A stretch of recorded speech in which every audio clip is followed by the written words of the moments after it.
can take you for a country guy. It's rubbed off on me.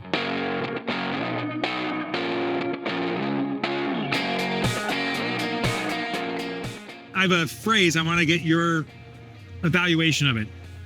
I say that the number one job of an entrepreneur is not to do the job, but to be a creator of jobs. What's your sense of your job is to create jobs as opposed to doing the job?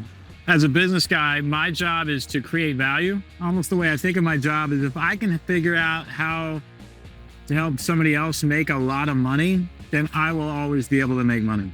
Does that make sense? Yeah, totally. So it's really about creating a product that somebody else can sell and make a living doing.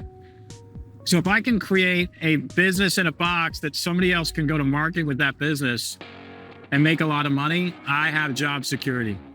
But if you actually think about how can I make somebody else money more than how can I make money, you're going to be fine. Yeah. That's my philosophy. Yeah, I like that. Did you notice Don peeled out to make an emphasis into that? Just give it a little extra gun. It's better suited for off-road and probably more competent and capable than really any new vehicle. And it's almost 50 years old.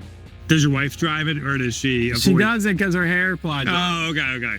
However, we also, every Sunday morning, we go to the same diner, we sit at the same table, get the same meal, same waitresses, and we drive this truck. Oh, that's great. Your daughter like it? Yeah, she loves it. Yeah, she loves it. The benefit of being partially bald is there's no hair problems. The downside is you're partially bald. Partially bald. I get a lot of comfort from near-death experience stories, right? Well, in your own now.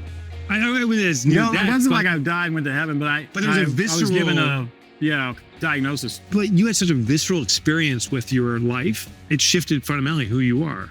Shifted fundamentally, without question. Yeah, it just really taught me.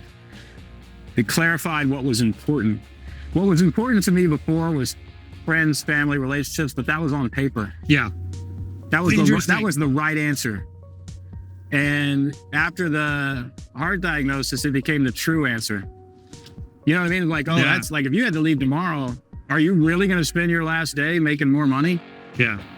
You know, Yeah. Like if you have 1 year, not, I mean, I'm going to make sure I'm good to my family. But I guess your calendar was not aligned with your paper beliefs of family and friends. I think to some degree, I was really committed to being home by 5. I was committed to the hours I would spend with my young daughter, but I was guilty of not being very present during those hours. And after that diagnosis, I mean, I was present. And to be clear, I'm in great health. The doctor's just like, yeah, you're in. No, I got you. There is something weird.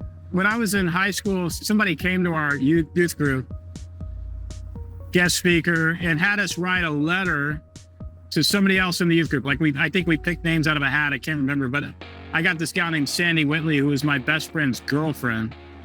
And he said, I want you to write a letter to the person that you drew, just to say what you're going to do with your life. Yeah. And so for whatever reason, I kind of thought, well, before I'm 35, I needed a deadline. I thought 35 was kind of when life was over. Yeah. Before I'm 35, I'm writing this in Texas. I wanted to get out of the heat in Texas. I didn't want to live there. So I chose Oregon because I mistakenly believed it bordered Canada. I thought that was as far as you can get. So I said, I'm going to live in Oregon. I'm going to be a New York Times bestselling author. I'm going to be a millionaire. I was 16. Yeah. When I was in my mid-30s, I get a call from Sandy Whitley. She says, Don, my husband and I were moving and we went up in the attic and I found this box of letters. A letter from you to me was one of them. Do you remember this guy coming to our youth group? I'm like, I vaguely do. She goes, can I ask you something? Like, from what I understand, you live in Oregon. I go, yeah, I live in Oregon. And she goes, this letter says you're going to live in Oregon when you're 35. Oh my God. She goes, I know that you're a best-selling author. This letter says you're going to be a best-selling author, New York Times best-selling author. That time you're 35. And I'm like, Sandy, this is creepy. Read me the letter.